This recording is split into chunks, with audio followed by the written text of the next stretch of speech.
Last scene, 8:42 p.m., Brooksville, Kentucky. What if your daughter's last words to you weren't "I love you," but "be right back"? And she never was? She walked out under the porch light, hair still damp from a shower, wearing her favorite sweatshirt. A neighbor waved. She smiled, and then disappeared like the night swallowed her whole. It was a warm Friday in Brooksville. Small town, one gas station, two churches, and everyone knows your middle name. Her mom, Diane, was frying eggs when the door clicked shut. She thought nothing of it because Haley always came back. By 9:15, the eggs were cold.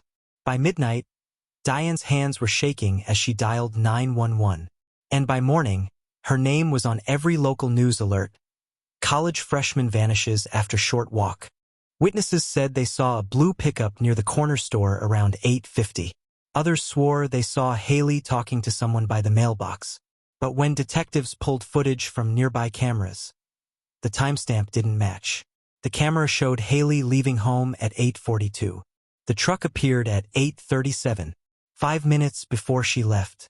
Her mom still replays that night. She said, "If I had just walked her to the door, maybe she'd still be here." But the truth? Someone in that town knows what happened, and they're still keeping quiet. Who mails a letter to a grieving mother using the missing girl's handwriting? Diane froze when she saw the envelope. No return address, just her name written in Haley's looping script. Inside was one line, "I said I'd be right back." No fingerprints, no DNA, only a faint coffee stain on the edge. Diane collapsed to the floor clutching the letter. Detective Mills called it a cruel trick. But Officer Hart noticed the postmark date, the same night Haley vanished. What if the person sending the letters was closer than anyone imagined?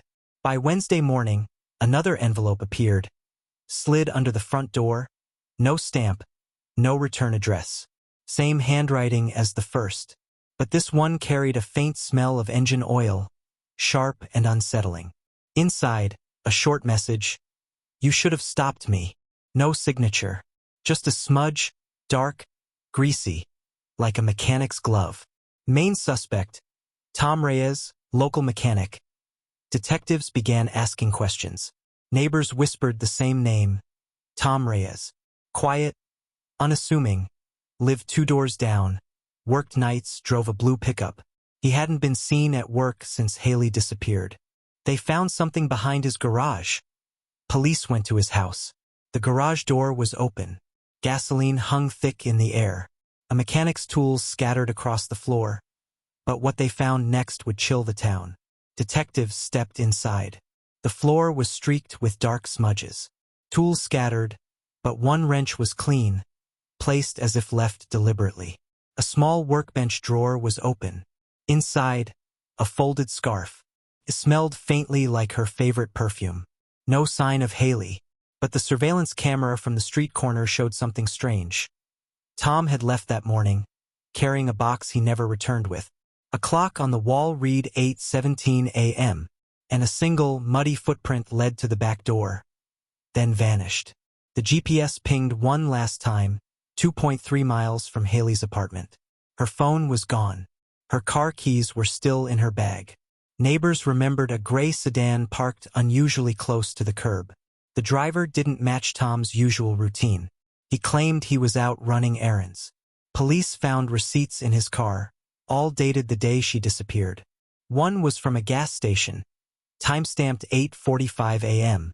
The clerk swore the man in the photo wasn't alone. The scent of her perfume lingered faintly in the back seat. It was the first clue that didn't lie. Detectives confronted the driver.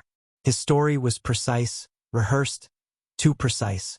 Surveillance showed the gray sedan taking a different route than he described. Timestamps didn't match. Every explanation felt smaller, weaker, like it was stretching to cover something bigger. A passenger-side glove left in the car didn't belong to him. A lipstick mark on the cup holder, hers. A single receipt tucked under the seat, timestamped after he said he'd been home. The room went silent, and just like that, the lies started bleeding through. They followed the faint trail behind the old warehouse. A tarp, heavy and damp, hid what no one wanted to see. Her favorite hoodie peeked from the edge. The empty soda can, still on its side, caught the dim light. Every ordinary item, now a cruel punctuation to what had happened. Forensic teams worked methodically, piecing together the timeline. The driver's lies crumbled completely, GPS, security footage, receipts, all pointing here. A final, chilling detail. Her phone lay inches away. Screen cracked, last message still open. Be right back. No one could erase the silence that followed. No explanation would make this right. The street outside remained quiet, almost too quiet. And in that stillness, the question lingered. Why her? Why this route? Why now? If you want to uncover more chilling mysteries like this, subscribe to the Veil of Secret.